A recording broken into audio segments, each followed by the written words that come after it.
Ma fille Renée m'a appelé un mardi. Je m'en souviens parce que je venais de rentrer après avoir vérifié quelque chose dans le couloir, un joint de porte qui fermait mal, et je me tenais dans ma cuisine, encore avec mon manteau, quand le téléphone a sonné. Elle m'a dit, Papa, il faut qu'on parle de l'avenir. Et j'ai su exactement ce que cette phrase signifiait. Je l'ai déjà entendue. Tous les hommes de mon âge l'ont entendue. Ça veut dire, on a parlé de toi sans toi, et on a pris une décision. Je m'appelle Eugène, j'ai 84 ans, et j'aimerais vous raconter l'année où quelqu'un a essayé de réparer ma vie. Je veux être clair sur une chose. Mon appartement est petit, une chambre, un vieil immeuble, le même quartier où j'ai passé la majeure partie de ma vie. Le parquet sait où je marche. Il craque aux mêmes endroits chaque matin. Je sais quelle plaque de cuisson chauffe trop, quelle fenêtre coince en juillet, quel interrupteur a une demi-seconde de retard avant de décider de coopérer. Je connais cet endroit, et il me connaît. Quand on vit quelque part depuis assez longtemps, les pièces finissent par ressembler à une conversation qu'on poursuit encore. Les murs se souviennent des choses. Mais ce mardi-là, Renée avait des chiffres. Elle avait fait des recherches. Elle avait un bloc-notes. Je l'entendais tourner les pages. Elle m'a dit que l'EHPAD moyen coûte plus de 3 000 € par mois. Elle m'a dit que pour ce prix-là, on n'avait même pas forcément sa propre chambre. Elle m'a parlé des statistiques de chute, de la gestion des médicaments, de ce qui arrive aux hommes de mon âge qui vivent seuls quand quelque chose ne va pas au milieu de la nuit. Elle avait peur. Je comprenais ça.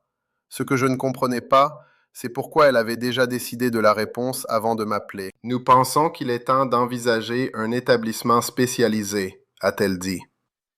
Je suis resté dans ma cuisine avec mon manteau et j'ai regardé par la fenêtre un immeuble que je regarde depuis 40 ans. J'ai dit que j'allais y réfléchir. Je dois vous préciser que je n'étais pas tombé. Je n'avais rien oublié de critique. Je n'avais pas laissé le gaz allumé, ni manqué un rendez-vous chez le médecin, ni erré là où je ne devais pas. Ce que j'avais fait, c'était ralentir. Je marchais plus prudemment dans les couloirs. Je prenais l'escalier avec une main sur la rampe.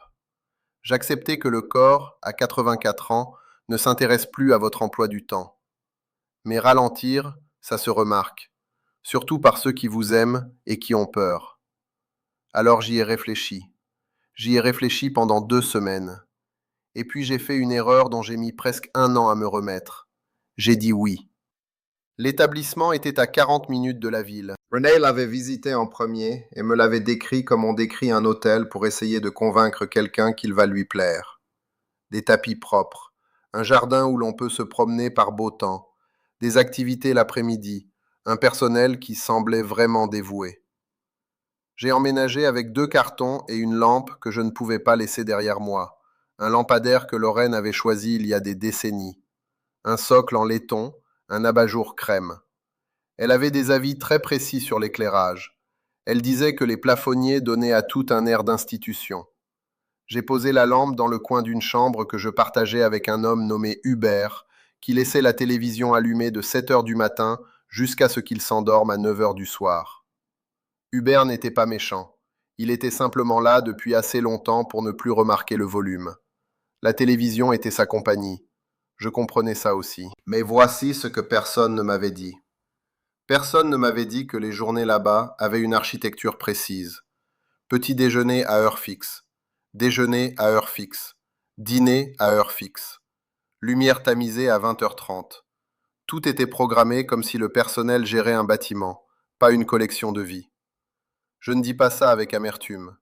Il manquait de personnel et travaillait dur. Un après-midi donné, un aide-soignant pouvait circuler entre une douzaine de chambres. On ne peut pas être une personne dans cette arithmétique. On devient un numéro de chambre et un plan de soins. À la fin de la 2e semaine, je me suis assis dans la salle commune, un grand espace beige où plusieurs autres résidents étaient assis sur des chaises face à une télévision que personne ne regardait vraiment. Et j'ai eu une pensée que je n'ai pas exprimée à voix haute très souvent depuis. J'ai disparu. Pas littéralement, mais de la manière qui compte. Personne ne me demandait rien. Personne n'était curieux à mon sujet. Le personnel était gentil, de la manière dont les gens sont gentils, quand la gentillesse est une exigence professionnelle. Mais j'avais passé 84 ans à être quelqu'un de spécifique, Un homme avec une histoire, des opinions, une façon particulière de faire les choses. Et dans ce bâtiment, tout cela avait été réduit à un dossier et à une préférence de repas. J'ai tenu 6 semaines. Puis j'ai appelé Renée et j'ai dit: Je dois rentrer à la maison.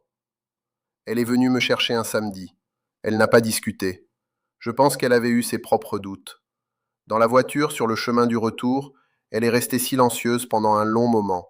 Puis elle a dit: D'accord, papa, mais on ne peut pas faire comme si rien n'avait changé. Elle avait raison sur ce point. Alors nous avons essayé la deuxième option, une aide à domicile. Quelqu'un qui viendrait quotidiennement, aiderait pour les repas, gérerait les médicaments, assurerait une présence dans l'appartement. Renée a trouvé une agence et l'aide a commencé un lundi. Elle s'appelait Carla. Elle était agréable, organisée.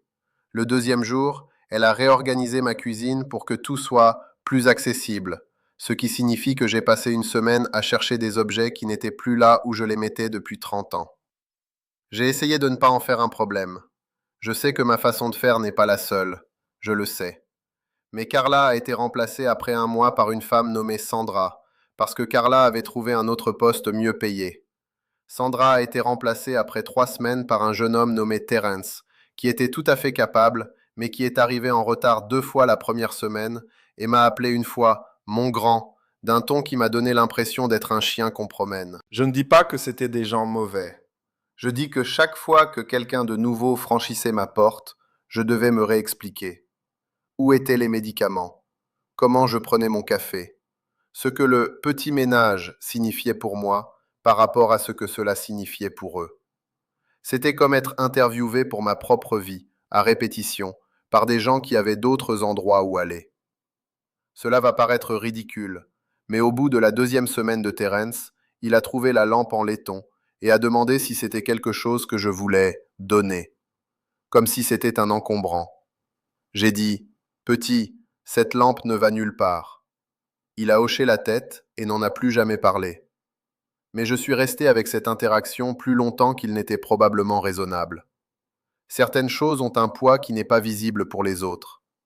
Après 6 mois et 4 aides différents, j'ai dit à Renée qu'il me fallait une autre solution. À ce stade, elle était inquiète d'une autre manière. Pas le genre d'inquiétude qui veut réparer, le genre qui n'a plus de réponse facile. Je le sentais dans sa voix. Elle ne disait plus « nous pensons ». Elle disait « je ne sais plus, papa ». Il y a quelque chose d'honnête là-dedans. Je l'ai apprécié. J'ai arrêté d'attendre qu'elle résolve le problème. J'ai commencé à me renseigner moi-même. Il y avait un homme, Daniel Rocha, un voisin du dessous, qui avait mentionné une fois, très brièvement, que sa tante avait trouvé quelque chose qui marchait après le décès de son oncle. Je n'y avais pas prêté beaucoup d'attention à l'époque, mais maintenant, je la prêtais. J'ai frappé à sa porte un jeudi soir. Il a répondu en tenue de travail, manifestement tout juste rentré. J'ai dit que j'avais une question s'il avait une minute. Il s'est effacé et m'a laissé entrer sans faire de manière, comme il le fait d'habitude. Il m'a dit que sa tante avait emménagé dans ce qu'on appelle une colocation pour seniors, ou une famille d'accueil pour personnes âgées. Une vraie maison dans un quartier normal, a-t-il dit, pas une institution. 4 résidents, un aidant qui vivait sur place. Il a sorti son téléphone et m'a montré une photo qu'elle lui avait envoyée depuis la cuisine. Elle était debout devant un plan de travail, en train d'aider visiblement à préparer le dîner. Elle ressemblait à elle-même. Il a dit que le coût était d'environ la moitié de ce que coûtait un EHPAD. En France, m'a-t-il dit, l'APA, allocation personnalisée d'autonomie, pouvait aider à couvrir une partie du coût. J'ai noté ce qu'il fallait chercher et je suis remonté chez moi. Je veux vous dire ce que j'ai trouvé, parce que je pense que la plupart des gens ignorent que cela existe. Une famille d'accueil pour seniors, c'est exactement ce que le nom suggère. Une maison classique, dans un quartier classique, agréée pour s'occuper d'un petit nombre de résidents, parfois seulement 2, parfois jusqu'à 6. Un aidant formé vit sur place. Vous avez votre propre chambre. Il y a une cuisine partagée, un salon partagé, un jardin si vous avez de la chance. Les repas sont faits dans une vraie cuisine par une vraie personne qui vit sous le même toit. Ce n'est pas un service hospitalier. Ce n'est pas une salle commune avec une télévision au mauvais volume. C'est une maison où les gens vivent encore comme des gens. J'en ai visité 3 avant de trouver celle que je voulais. La première sentait bon la cuisine, ce que j'ai pris pour un bon signe. L'accueillante était une femme d'une cinquantaine d'années nommée Marcel, et elle m'a fait faire le tour avec l'énergie de quelqu'un qui était sincèrement fier de ce qu'il avait construit. La deuxième chambre à gauche était pour un homme nommé Gérard, 79 ans, qui était là depuis 2 ans et que Marcel décrivait comme très tranché sur le sport et généreux sur tout le reste. Elle disait cela comme un compliment, pas comme une plainte. Je n'ai pas emménagé ce jour-là. Je suis rentré chez moi et j'ai mûri l'idée pendant une semaine. J'ai appelé Renée. Elle est restée silencieuse au téléphone un instant, puis elle a dit « Papa, on dirait que tu as vraiment fait tes recherches. » J'ai dit que j'avais 84 ans, pas que j'étais mort. Elle a ri, sincèrement, de la façon dont elle riait quand elle était jeune et que je disais quelque chose d'inattendu. Je veux m'arrêter ici un instant parce qu'il y a quelque chose que je n'ai pas compris avant d'entrer dans la maison de Marcel la deuxième fois pour ma deuxième visite et qu'elle me présente aux autres résidents à la table de la cuisine. Ils étaient 3. Gérard avec ses opinions sur le sport. Une femme nommée Iris, 81 ans, qui avait été institutrice dans une autre région et qui avait encore une écriture de maîtresse sur le carnet posé à côté de son café. Et un homme de 88 ans, nommé Christian, qui m'a dit exactement 4 mots lors de cette deuxième visite. Vous jouez aux cartes? Puis s'est remis à lire son journal. J'ai dit que je n'avais pas joué depuis un moment. Il a dit c'est pas grave, je vous ferai un rappel. J'ai emménagé le mois suivant. Je vous raconte cette histoire non pas parce que je pense que tout le monde devrait faire exactement ce que j'ai fait. Je sais que les situations varient. Je sais que certaines personnes ont besoin de plus de soutien médical qu'une telle maison ne peut en offrir. Je sais que la disponibilité de ces foyers dépend de l'endroit où l'on vit. Ils sont plus courants dans certains départements que d'autres, et tous ne sont pas bien gérés. Il faut regarder attentivement. Il faut poser les bonnes questions, visiter plus d'une fois, observer comment les dents se déplacent dans l'espace et de quoi ont l'air les résidents quand ils pensent que personne ne regarde.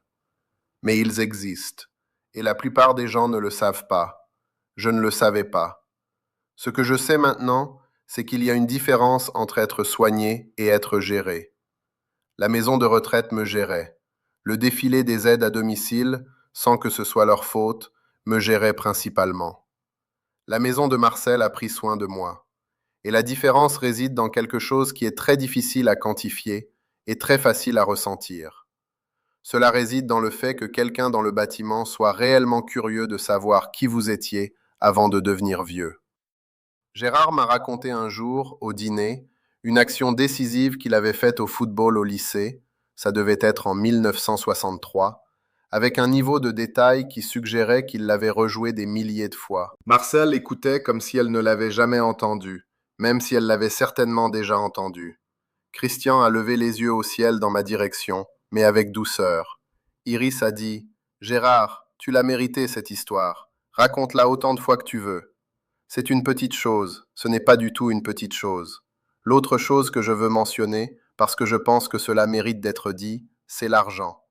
L'EHPAD que René avait initialement suggéré coûtait un peu plus de 3200 € par mois pour une chambre double. C'est ce chiffre qui la rendait nerveuse quand elle regardait mes économies, car elle calculait combien de temps mes économies tiendraient face à un tel coût mensuel. On a parlé, très délicatement, de ce qui se passerait quand il n'y aurait plus rien. Dans la maison de Marcel, je paye un peu moins de 2000 €. En France, selon les revenus, l'APA et les crédits d'impôt pour l'emploi d'un salarié à domicile peuvent réduire considérablement la facture. Je ne vais pas prétendre que les finances sont simples ou que cela fonctionne de la même manière pour tout le monde. Ce n'est pas le cas. Mais la différence entre 3200 et 2000 € par mois, c'est la différence entre une piste d'atterrissage et le bord d'une falaise. Et cela a changé ma perception de l'avenir. Je ne calcule plus la fin de mes économies. Je vis avec ce que j'ai. C'est une dignité en soi. Je devrais mentionner autre chose que j'ai découvert, car je pense que cela vaut le coup d'être connu. Une fois que j'ai été installé et que j'ai recommencé à avoir de vraies conversations avec Renée, le genre où elle n'avait pas peur et où je n'étais pas sur la défensive, Elle m'a dit qu'elle avait cherché quelques autres options qu'elle aurait aimé trouver plus tôt. L'une d'elles s'appelait l'habitat participatif ou le cohabitat senior. L'idée est que vous avez votre propre logement, votre propre cuisine, votre propre porte, votre propre intimité, mais vous faites partie d'une petite communauté intentionnelle où les gens partagent des espaces communs et, plus important encore, veillent les uns sur les autres par choix, pas par assignation. Les résidents prennent les décisions ensemble sur le fonctionnement du lieu. Il n'y a pas de société de gestion qui tire profit de votre besoin. Elle avait lu des choses sur une communauté en Bretagne, un petit groupe de logements occupés par des personnes de plus de 55 ans, où les résidents partageaient des repas quelques fois par semaine et prenaient des nouvelles les uns des autres sans y être obligés. Des gens qui avaient emménagé là non pas par obligation, mais parce qu'ils en avaient assez de la solitude particulière d'une grande maison pleine d'histoires, avec personne pour la partager. Je suis resté avec cette image pendant un moment. La solitude particulière d'une grande maison pleine d'histoires. C'est exactement ça. C'est ce que vivaient certains de mes vieux amis. Pas le danger, pas l'incapacité, juste le poids d'un espace qui avait été construit pour plus de gens qu'il n'en restait. René a aussi mentionné ce qu'on appelle les réseaux d'échange de services ou les associations de quartier. Vous restez chez vous, vous ne déménagez pas, mais vous rejoignez une communauté, souvent une association loi 1901, qui vous met en relation avec des bénévoles et des voisins qui peuvent vous aider pour des choses pratiques. Un trajet chez le médecin, de l'aide pour les courses, quelqu'un à appeler quand il y a une coupure de courant. Le coût annuel qu'elle a mentionné était entre 30 et 100 euros, pas par mois, par an. Il y a apparemment des centaines de ces réseaux à travers le pays aujourd'hui. Je n'en avais jamais entendu parler. Je ne dis pas cela avec amertume. Je le dis parce que c'est là qu'est le fossé. Le fossé entre ce qui est disponible et ce que les gens savent chercher. Ce fossé coûte des années aux gens. Il leur coûte une indépendance qu'ils n'avaient pas à abandonner. Il leur coûte la paix particulière de sentir que leur vie est encore, dans les domaines qui comptent, la leur. La conversation la plus difficile que j'ai eue cette année-là n'était pas avec René. C'était avec moi-même, vers la 4e semaine en maison de retraite, assis dans cette salle commune beige, à regarder la télévision que personne ne regardait vraiment. J'avais passé la majeure partie de ma vie à croire que la bonne réponse face à la difficulté était de l'absorber. Mon père m'avait appris cela sans vraiment le vouloir. On porte ce qu'on nous donne. On ne fait pas d'histoire sur ses besoins. On tient le coup. Mais assis dans cette pièce, j'ai eu une autre pensée. J'ai pensé, tenir le coup, ce n'est pas la même chose que vivre. J'avais tenu le coup souvent. J'avais travaillé, payé les factures, été présent pour les autres, maintenu les choses ensemble quand il le fallait. Cette partie de ma vie avait été réelle, elle avait compté. Mais elle m'avait aussi, parfois, coûté la capacité de remarquer ce dont j'avais réellement besoin, et encore plus de le demander. Et maintenant, j'étais là, à 84 ans, dans une chambre que je n'avais pas choisie, et la chose dont j'avais besoin était simplement de me sentir comme une personne. Pas un cas, pas un numéro de chambre, pas une ligne dans un plan de soins, une personne. Ce n'est pas un besoin compliqué. C'est peut-être le besoin le moins compliqué qu'un être humain puisse avoir. Et il m'a fallu attendre d'être assis dans cette pièce beige, à regarder personne regarder la télé, pour comprendre qu'il m'appartenait encore de le revendiquer. Christian m'a appris à rejouer à la belote. J'avais oublié l'essentiel. Les règles sont revenues plus vite que prévu. Il jouait sans pitié, mais il expliquait ses coups après coup comme un professeur qui aurait sincèrement aimé sa matière pendant 50 ans. Un après-midi de la fin du printemps, j'ai gagné 3 parties de suite. Christian a regardé ses cartes un moment après la 3e main, les a posées avec soin et a dit « juste ça. Et puis il les a ramassées et a redistribuées. Ce fut, sans aucun doute, l'un des après-midi les plus satisfaisants que j'ai eus depuis longtemps. Il y a un plaisir à être réellement compétitif avec quelqu'un qui prend cela au sérieux. Il y a un plaisir dans un après-midi qui dure exactement le temps qu'il doit durer. Iris m'a demandé une fois ce que j'avais fait comme métier. Je lui ai parlé de la maintenance et de la gestion de bâtiments, de la satisfaction particulière d'un problème que l'on pouvait résoudre avec ses mains, de connaître un bâtiment assez bien pour entendre quand quelque chose allait lâcher. Elle a dit, ça ressemble à une forme d'écoute. Je n'y avais jamais pensé de cette façon, mais elle avait raison. C'est exactement ce que c'était. Écouter le monde physique. Savoir quels bruits étaient normaux et lesquels étaient des avertissements. C'était une compétence que j'avais pratiquée pendant 40 ans sans avoir de nom pour elle. J'ai gardé ce qu'elle avait dit en tête pendant plusieurs jours. Qu'une institutrice d'une autre région, à une table de cuisine dans une maison agréée d'un quartier que je ne connaissais pas 3 mois plus tôt, puisse me redonner un morceau de ma propre vie que je n'avais pas réalisé avoir délaissé. C'est ça que ça veut dire vivre quelque part. Pas seulement dormir quelque part, vivre. Mon petit-fils Élie m'a rendu visite ici l'automne dernier. C'est un gamin calme, observateur. Il ne parle pas beaucoup, mais il regarde tout. Il a parcouru la maison lentement, comme il le fait toujours, en s'imprégnant de l'ambiance. Il s'est assis dans la cuisine pendant que Marcel faisait le café. Il a posé une seule question à Gérard sur le sport et a passé 45 minutes à écouter la réponse.